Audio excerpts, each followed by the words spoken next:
Hi, this is Richard Borston with Gravel Driveway Recovery. This is a pretty straightforward driveway. We're going to show you how we converted this driveway that was really thin on gravel. It was getting muddy in spots. There was vegetation that had been growing.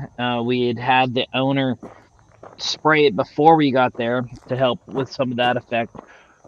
And so we are going to turn this over and bring in gravel, level out that gravel, shape it, and then compact it. So you're going to come along with us on this journey, and we're going to show you exactly how we did it. I hope you enjoy.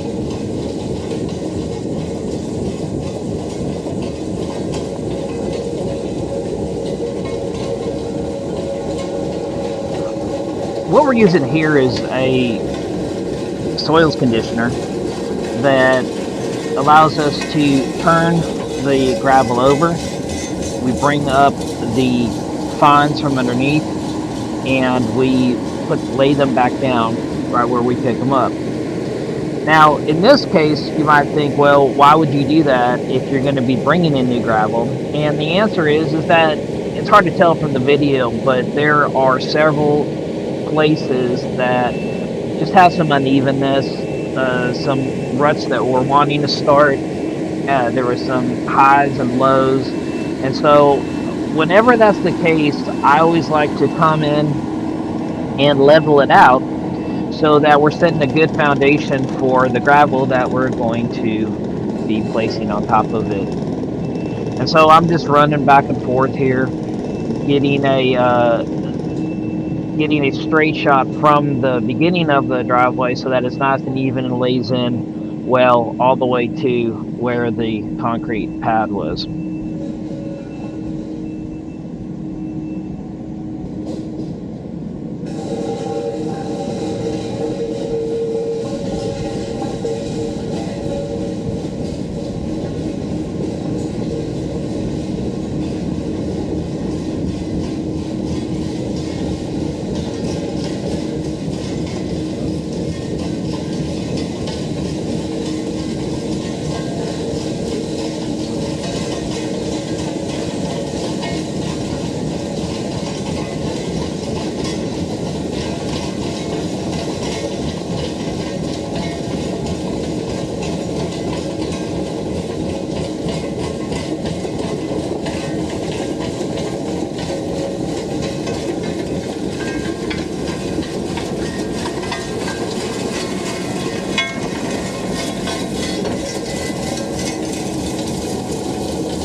You might be wondering, why is this camera sitting so low, and is there someone laid on the ground in some kind of sniper position taking a video? And no, it's actually just me out here today. I didn't have my normal workers with me, and so we're using the magic of Insta360 and its ability for me to set a track on the camera and in the software side of things. After we've shot this video, I can tell it, hey, follow this object around. And so that's exactly what it's doing.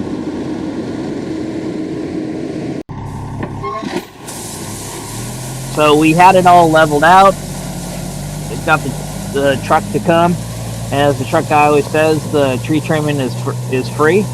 And you'll notice that we're gonna hit a few tree limbs along the way, but it's all worth it because we get these perfectly laid down gravel.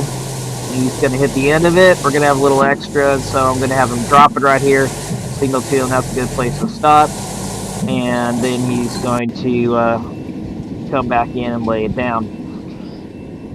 And then, of course, look, as good as these truck guys are, you always need to shape it a little, get it laid out a little better, make sure that everything's coordinating, and anything that was thicker than another part, that we get that transition smooth in well. And so that's what we're doing here, just doing some bucket work and getting it ready for the rolling.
And here we have our roller crank it away. Now this is actually about 5 or 6 times the normal speed, and that's because, man, rolling's almost like watching paint dry. It's super slow, and the reason that you're going super slow is because you're trying to compact it as tightly as possible. And so you take your time, you go back and forth, and you work different areas, and you cover up your tracks, and you just kind of keep at it. So for your sake, my sanity, perhaps, I'm speeding this up, but we're just going back and forth till we get it looking just right.